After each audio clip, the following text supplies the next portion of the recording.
मेरा दिल जिस दिल पे फिदा है वो बेवफा है। ये गाना मैं अपने लिए नहीं रूसफ के लिए गा रहा हूँ। रूसफ ने रिसेंटली अपने ट्विटर अकाउंट पे एक बहुत ही इंटरेस्टिंग बात कही और स्पेशली उस वीडियो को देखने के बाद तो ये इनकी बात प्रूफ भी हो गई।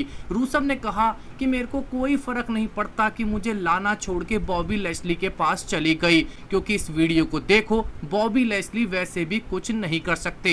रिसेंटली बॉबी लेस्ली ने अपने अकाउंट पे एक बहुत ही अजीब और गरीब वीडियो अपलोड करी थी जिसमें बॉबी लेस्ली कायरोथेरेपी लेते हुए दिखे थे। इसमें उनका कायरोप्रैक्टर उनके हथौड़े से उनके बम्ब और उनके अखरोटों पे बहुत जोर से मार रहा था, यानी कि ऐसा लगता है जैसे उनके अखरोट और बम स्टील के बने हुए हों। यानी कि रूसफ का कहना है कि बॉबी लेस्ली कुछ नहीं कर सकते लाना के साथ, क्योंकि यहाँ पे मारने से अगर मैं मेंढक की तरह उछल जाता हूँ और बॉबी लेस्ली का एक जरा सा भी रिस्पॉन्स नहीं है तो Bobby Lashley is man of steel. इसके बाद दोस्तों हम बात करेंगे कि क्यों आखिर हमें the rock versus WWE competition देखने को मिलने वाला है। द रॉक ने अनाउंस करा उनका टाइटन गेम्स एक एथलेटिक कंपटीशन सीरीज हमें बहुत जल्दी 25 मई से हमें देखने को मिलेगी और इसकी टाइमिंग वही रखी गई है जो मंडे नाइट रॉ की होती है, यानी कि हमें Titan games versus Monday night raw के एपिसोड एक ही टाइम पे यूएसए में देखने को मिलेंगे, जिस वजह से मंडे नाइट रॉ की व्यूअरशिप पे इसका बुरा इफेक्ट हमें जरूर देखने को मिलेगा। यानी कि मंडे नाइट रॉ की व्यूअरशिप नीचे जाएगी, क्योंकि द रॉक हॉलीवुड के बहुत बड़े स्टार हैं, प्रोफेशनल रेसलिंग के बड़े स्टार हैं। बहुत से लोग टाइटन गेम्स देखना पसंद करेंगे WWE की जगह, जो कि वैसे ही WWE की रेटिंग नीचे जाती जा रही है। तो रॉक ने तो एक थप्पड़ लगा दिया है विंस मैकमैन के सीधा गाल पे। इसके बाद ड्रू मैकइंटायर ने रिवील करा कि केन वेलास्कस को तो सिर्फ ब्रॉक लेसनर से हारने के लिए ही WWE में हायर किया गया था। इसका रीजन देते हुए उन्होंने कहा कि रेसलमेनिया 36 पे भी केन वेलास्कस और ब्रॉक लेसनर का मैच ही होना था,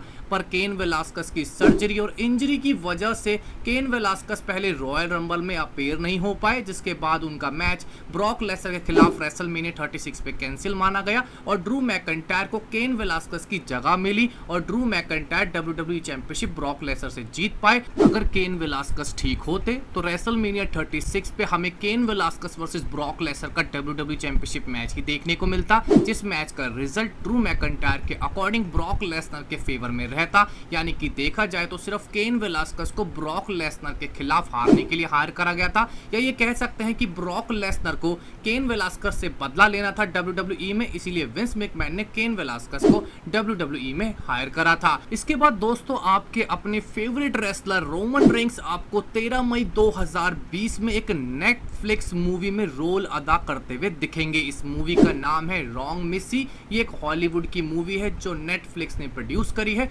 रोमन रेंस का रोल इस मूवी में एक छोटा रोल है, इसमें वो कैंडिस स्मिथ के हस्बैंड का रोल अदा कर रहे हैं। ये मूवी रोमन रेंस की हॉलीवुड में दूसरी मूवी है। इसके बाद उनकी एक और एनिमेटेड मूवी आएगी रंबल, यानी कि रोमन रेंस धीरे धीरे WWE के बाद हमें हॉलीवुड में भी अपने पैर जमाते हुए दिख रहे हैं। यानी कि रोमन रेंस की रॉन्ग मिसी, यानी कि आपको कैंडिस स्मिथ देखने को मिलेगी उनके साथ, पर रोमन रेंस और कैंडिस स्मिथ इस मूवी के मेन रोल में नहीं है, लीड रोल नहीं है, सिर्फ सपोर्टिंग एक्टर्स के तौर पे हमें रोमन रेंस रॉन्ग मिसी हॉलीवुड मूवी में देखने को मिलेंगे। पर खास बात इस मूवी की यह है कि रोमन रेंस इस मूवी में अपनी को स्टार के साथ रोमांस करते हुए भी आपको नजर आएंगे, पर इन ए कॉमेडिक वे। इसके बाद दोस्तों रोमन रेंस के फैंस के लिए एक बुरी खबर कि रोमन रेंस और WWE की रिलेशनशिप लगातार खराब होती जा रही है। इसका प्रूफ भी देखने को मिला। रिसेंटली WWE ने अपनी एक latest make a wish video release करी जिसमें रोमन रेंस नहीं थे,